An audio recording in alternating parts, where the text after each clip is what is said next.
a series debuted this week, well, last week, I suppose, Over the Garden Wall. This week. Which came from Cartoon Network. Yeah, okay, we'll get to it. It's a mini-series created by Patrick McHale for Cartoon Network. It's a 10-part series about two brothers who travel across a strange forest in order to find a way home. Along the way, they meet many strange characters, and they befriend a bird called Beatrice, and Christopher Lloyd is in it as an old man who is set on keeping his who's set on keeping the lantern alive. And meanwhile, a creature called the Beast prowls them, waiting to snatch them away. I don't know. I didn't sell it very well, but so. I think most of us here really like it. I think a couple of people are a bit indifferent to it. And one person in particular, you can hear him snorting and everything. George does not like it. I've been waiting weeks for this, Jack Hayward. So let's just take it bit by bit. Let's not like go into full ranting and raving. Let's just talk about it logically and calmly, like each bit. Yeah. All right. Yeah, we're gonna be gentlemen about this, aren't we, Sylvia? All right. So I can't promise. I'm out. Good luck, guys. Enjoy your debate. all right. So we'll start off with the animation first. What do you guys think about it? We'll go. Loved it. Yeah, Sylvia loved it. Sorry. Okay, well, we know what this podcast is called. Sylvia gets excited. Bro, shut up. All right, let me fill it in, since I can pretty much talk more civil on this one. Just the animation. Yes, just the animation. I put it this. I'm gonna quote with my transcript, my solo podcast, is that the animation, Over the Garden Wall, is Patrick McHale's love letter to the animation styles of past eras. Many of the sceneries, the designs, and in particular in the 4th and 8th episodes, are literally a nod to the animation style of the 1920s by Max Fleischer. Yeah. In particular, the Betty Boop series. Betty Boop. In the fourth episode, there's also a scene where the character known as the Highwayman was singing in his profession, and it's done in a style called rotoscoping, in which is a frame by frame style animation, but done in a complete animated format. And this technique was done during the Max Fleischer period, but it's also commonly used in the Looney Tunes shorts, in the early Disney Princess movies, and the first He-Man cartoon. And the last known animation where used rotoscoping is the 2006 movie A Scanner Darkly, starring Keanu Reeves. Since then, rotoscoping has been replaced with motion capture. But other than that, yes, it is basically a nod to the old style animation, and it's quite good. I love it. Yes, I did too. So, George, what did you think of the animation specifically?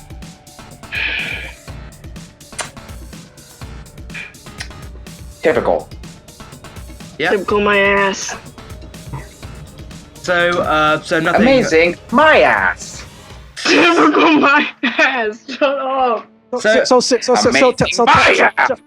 tell me, what didn't you like about the animation? Since we all didn't like the way that the animation turns out and being puppy cat, but what didn't you like about the animation style in this one? It's been done. I've seen the style before and done. Can you elaborate? Much better. Really? When? When in the Willows, Flapjack, and so on. Yeah, it did remind me a lot of Flapjack, actually. He worked on Flapjack, and Adventure Time, actually. But still, your point. I mean, I'll actually sort of give you that. The art design, it's not especially stand out. Do you know what I mean? Like, the faces are intentionally like kind of almost perfect circles. And the eyes are the very simple, perfect circles, white, black pupils. like kind of simple. I mean, I know why they've done it, because like obviously if it's really simple, they can make the animation better. You can focus more on the characters and all that stuff. But I kind of would give you that a little bit, that the art design is a bit typical. Yeah, Do I they mean, have like, to be anything special? Nothing special. I mean, like, about this. I would agree. Like, we see this kind of like art direction in like Flapjack and Adventure Time and stuff. Like, it's really nothing special. And I guess it doesn't have to be special, but it does kind of matter. Take away, like, it's nothing new. Yeah, I'll say that. Okay, moving on to the voice acting. Yay! So there are actually some surprisingly big names in this. Elijah Wood, Lord of the Rings fame, if you don't know him, plays Frodo. Christopher Lloyd, if you don't know who he is, he played the Woodsman. He's the Woodsman in it, and he plays. He was Doc Brown in Back to the Future. Of course, and Judge Doom in Who Framed Roger Rabbit. I didn't really recognize anybody else. I think Tim Curry was Auntie Whispers. Seriously? Y'all know that was Tim Curry? Tim Curry. Look it up. Wow, that's cool. John Cleese from Monty Python. He plays Quincy Endicott in the 4th episode. And Wait. Awesome. John Cleese was in this? Yeah. Yeah. He is there. Monty Python, Faulty Towers, John Cleese. Yes. So, sorry, who does he voice in this? Quincy Endicott. He plays Quincy Endicott in the 4th episode. I thought I recognized that voice. I knew I recognized that voice!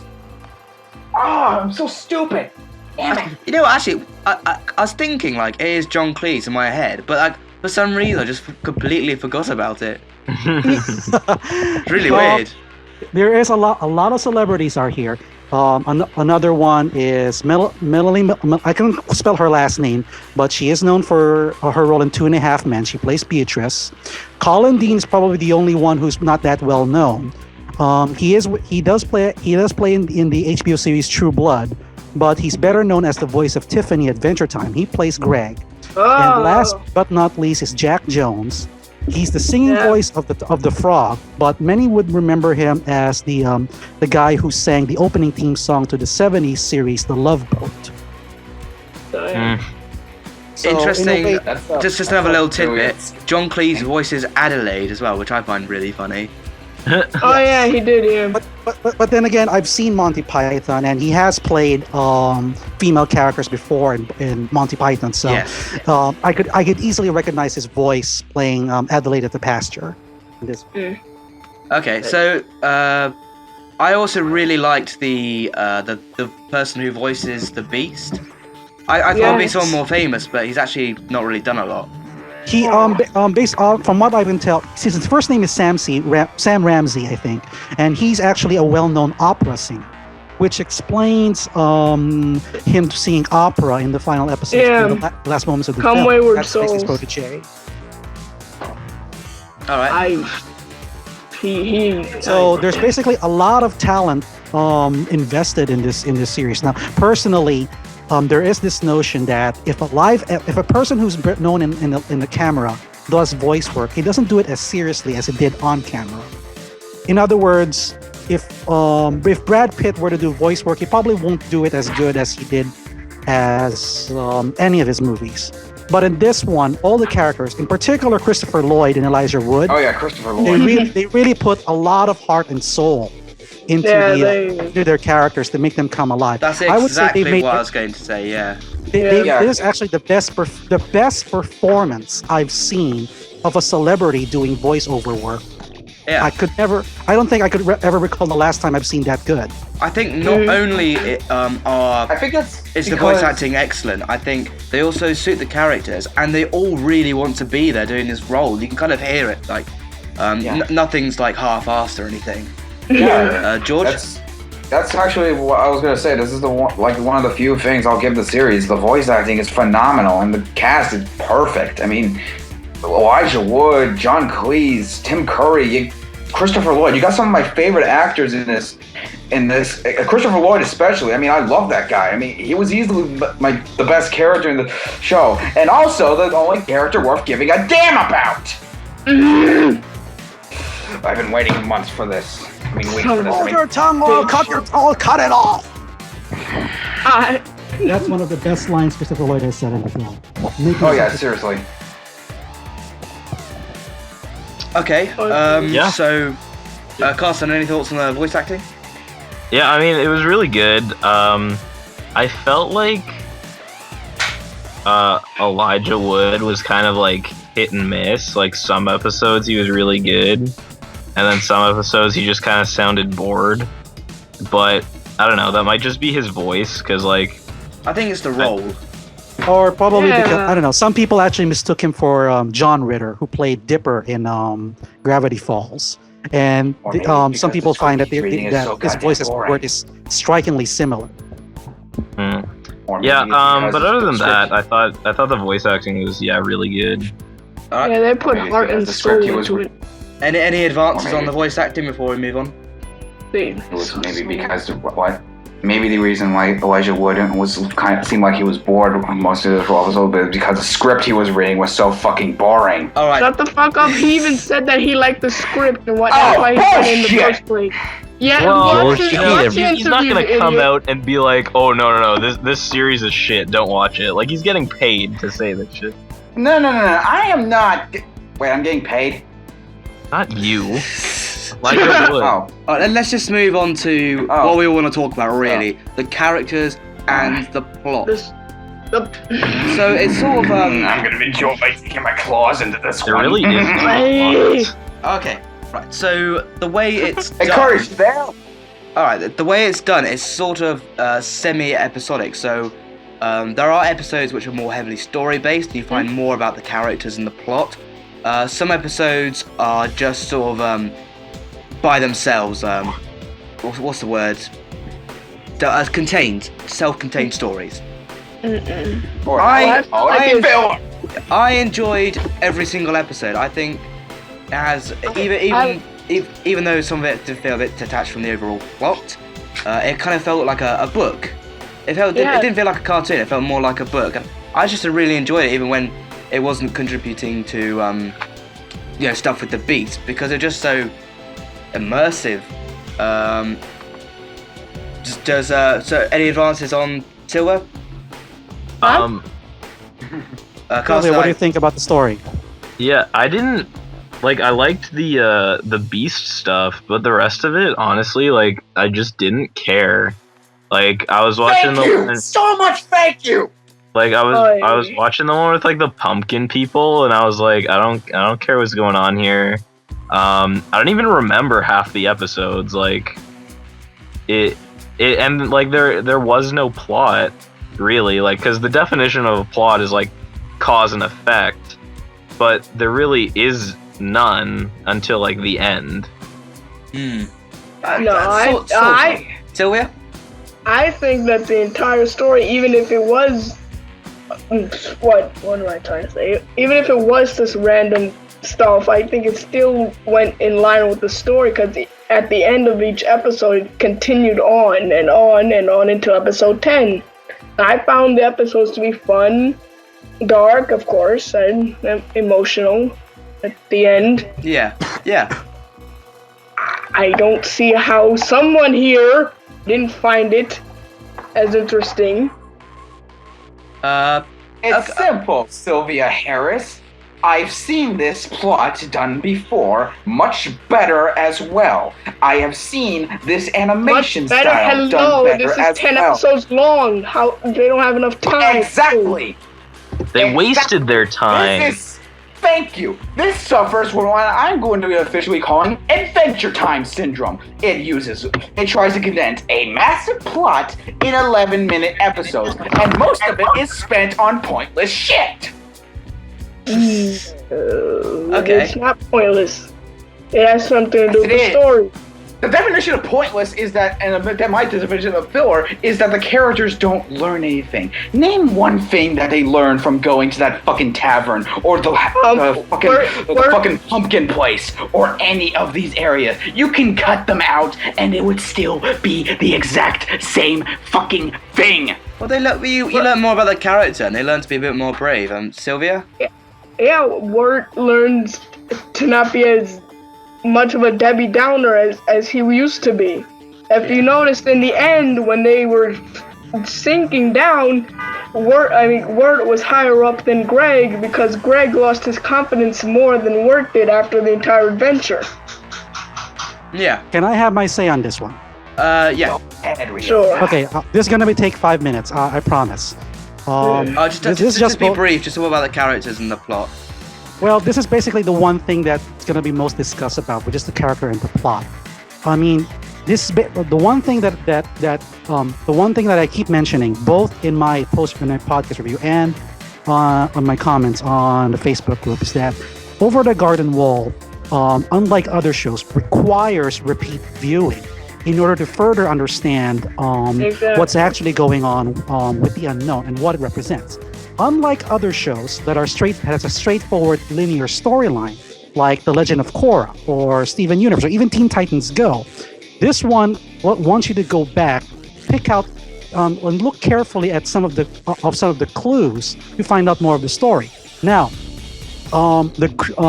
since this is done by the same crew that did Adventure Time, they've actually done this before in explaining much of the background story about the world of Ooh. And this one is done in a much greater extent. It's in a way, unlike other shows, this is actually more of an open world story where looking back and seeing the other episodes again as goes by, you actually find new discoveries that further explain what the unknown is. In addition, again, because of its open world narrative, it allows the viewer to actually come up with his or her own interpretations as to what the story really is. Even the song. Rather than let the show tell you, you make your own conclusions.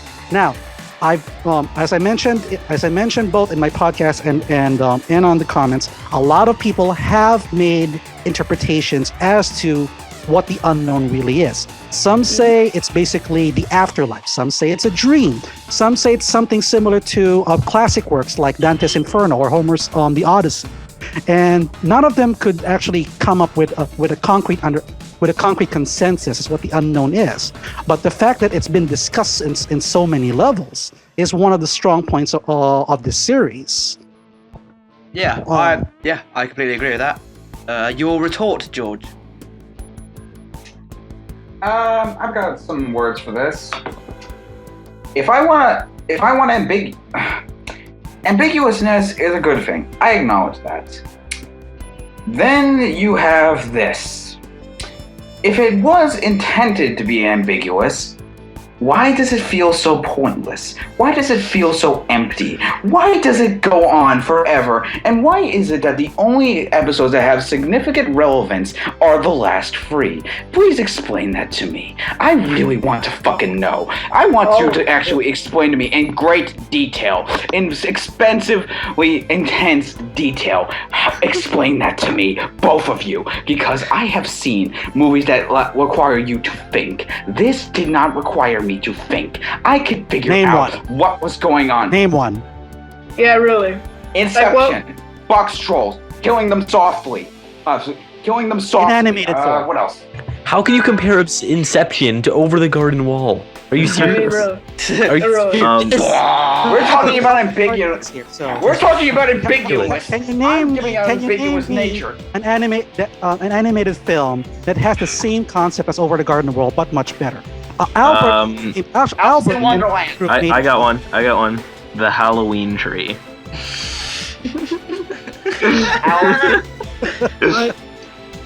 I mean, actually, I was going to bring up Alice in Wonderland because I think it does the same thing as Alice in Wonderland. It feels, although Alice in Wonderland is more sinister, this one is more charming. It does feel more like a book, but both of them It's kind of they both go on a journey, and it may or may not have been actually happened, may not have been real. They experience a lot of surreal moments, meet some wacky characters, and they come off and they basically learn to be more confident and think more about their own world. I mean, I guess if you didn't like the style, that's another thing. That's another thing I like to add is that again, once again, every episode has its own. Lets a viewer interpret what it actually means. I would say that in response to George saying there's no plot going on. Every episode actually does have a plot. It had a plot. It had every episode. George, let me finish. Let me finish. Shut up. Shut up. Listen to me. Let Ryoga finish. No. Let me finish. Let me remind you, you're freaking out for the animated series. Shut up. Guys, Let him talk. Here's the thing. I was the one who said there's no plot. All right, just let Ryoga, because this is kind of time wise going on for a bit too long. So Ryoga, you just finish, and then Carson can add, and then George. George will talk. Let me just say it. Fucking hell! It's like the big political. We've never seen question time. No, I was trying to say let me finish because I want to give my point because they are saying that there's no plot. And George didn't say, but he actually did say that in his comments on the board that everything is just filler until the last 3 episodes. Let me return that saying that every episode does have a connection because most of the episodes does foreshadow, provide clues as to where Wirt and Greg really are. The closest thing that I would say in the series that actually is a filler episode is the 3rd episode, Schooltown Follies, where Greg and Wirt went to school and get re-educated by Miss Langtry. It had nothing to do at all with their journey towards Adelaide, other than the fact that it does, again, it's part of the interpretation. It does explain, it does provide emphasis on Wirt's insecurity of being a pushover. That's perhaps the only thing connected. But everything else, it does have a connection to it if you look carefully at the details. Guys? Okay, so here's my thing. I watched this, and it was like about an hour, right? And afterwards, I felt like it was a waste of an hour because, like George said, I could have just watched the last 3 episodes and felt like a lot more satisfied, really, because like the first episodes, I know nothing about the characters, so I don't care about them at all, and they're just going through these random like situations, and although some of it is entertaining, most of it I just, again, because I don't care about the characters, I don't care what's going on. But then all of a sudden, I guess in the last one or something, when they show them before they went over the garden wall, I suddenly understood where the characters are coming from. There was a lot more character development, and then I cared about the characters and what they were going through. So, and like, I don't have time to go through every episode and pick apart what it means, and I really don't care that much because I didn't like it to begin with. So in that, I think it's like, to some people, sure, it's gonna be like this holy grail of like, you know, you get to interpret everything the way you want to, and it's a great, you know, English class topic, right? But to a guy who just wants to be entertained and have fun for an hour, this really was not successful. And I think a good piece of entertainment does both. And this was really one-sided, in my opinion. Okay. Let's just do some final thoughts on this, then we'll move out. So, so we'll just go around. So, George, if you want to answer, and then just tie it up, and then we'll do Sylvia and Curtis. Okay. There was one last problem. The reason why I brought up Alice in Wonderland is because it has a lot of structure to Alice in Wonderland. There's just one small problem. Alice in Wonderland was no plot from the start. The only signs of conflict that actually happened was in the ending, which can be said here as well. However, in Alice in Wonderland, both the book and the original Disney movie, both of which I've seen and read and really, really like, I cared about Alice because, one, they established her character in the start of it, and number two, and one of the other reasons why I brought up Wind in the Willows is because it has a lot of this thing. Now, I know what a lot of you are thinking. You guys aren't thinking this, but our listeners are. Wind in the Willows was also around 30 minutes to 20 minutes short. Yet, it still had more development than this. Why was that? It's simple, actually. Wind in the Willows had better animation. What was that? I'm in a fucking mood. George got trolled. That's awesome. What was that? Those are my dipshit brothers. Oh. Maybe they got their own opinions Yeah. they want to share. Yeah.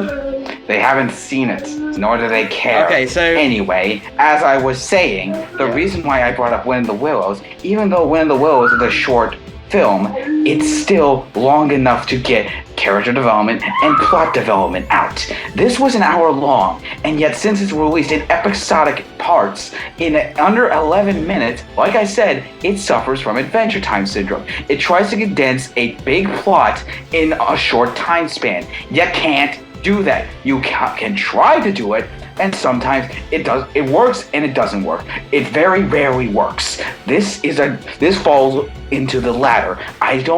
Well, as I said beforehand, Christopher Lloyd's character, the Woodsman, was the only character worth giving a damn about because throughout the whole thing, you learned more about him. Whereas Wart and Greg, you only learned stuff about them in the last 3 fucking episodes. In other words, Over the Garden Wall, in my opinion, is a massive pile of dog shit. It is the most overrated thing is probably the most overrated thing of the year, next to How to Train Your Dragon 2, Godzilla, Under the Skin. I disliked it thoroughly. I was not entertained. It very rarely math. It made me want to watch Flapjack and Wind in the Willows again, and more importantly, it just bored the shit out of me. I don't give a shit what you say, Sylvia. It sucked. Okay. So Sylvia, your last few words, if you could keep it briefer than George, please. I tried to. Well, I don't find it to be overrated. I find it to be appropriately celebrated. One, it's the first miniseries that Cartoon Network tried, so of course it might not have been as good to other people as they thought, because it's their first miniseries. And I found everything about it great. The animation, the plot, and each episode actually was connected to the other. If you looked at the ending of each episode, and if you actually paid attention to it, and the music was awesome too. Attention to it. Oh yeah, the music was great too. I'll give it that. And the music was great. Okay, Curtis? Yeah, I think you guys are overreacting over nothing really, because I thought it was good, and if you didn't like it, it's only a 10-episode animated series, so yeah, you don't have to get that worked up over it. Just saying. Yeah, I agree. Yeah, and I agree the other way too. Like all these people who are digging into it, I'm like, it's a 10-episode animated series. Why are you like building a religion off of it? I didn't like it that much. I just thought it was a really good. I thought it was a charming, interesting show. Yeah, I mean, I just had a lukewarm reaction to it, really. Okay. Anyone else want just some final thoughts? All right. James? Okay. I'll just finish it off. So, based on what you've heard today, you can kind of form your own opinion if you want to watch it or not. I would say it's worth seeing if you're just more into the story and the environment. But as you might have picked up, there's not a particular amount of character development that's especially interesting, like you might see in Legend of Aang, perhaps. That's episodic, but Korra? also has a lot of character development. Kind of Korra. So you've heard it here.